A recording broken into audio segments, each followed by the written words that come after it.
বাঁকড়াটু যশোর বলতে বলতে চলে গেলাম যশোরে। তো এই ছেলেটাকে পুলিশে গ্রেপ্তার করে নিয়ে যাচ্ছে। তো কেন গ্রেপ্তার করে নিয়ে যাচ্ছে সেটাও তোমাদেরকে বলবো।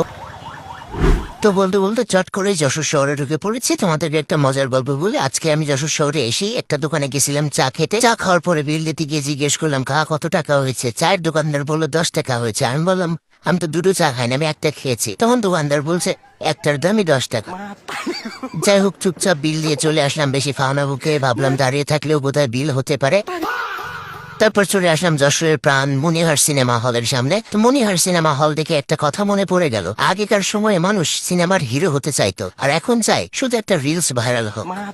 আসলে সময় বদলে গেছে।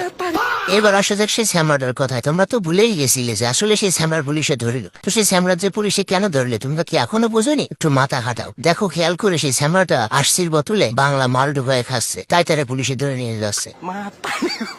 তো যাই হোক, টাটা বাই বাই, ভালো থাকবা। আবারও দেখা হবে। ক্লাব নাম্বার 333, বাড়ি যাচ্ছি।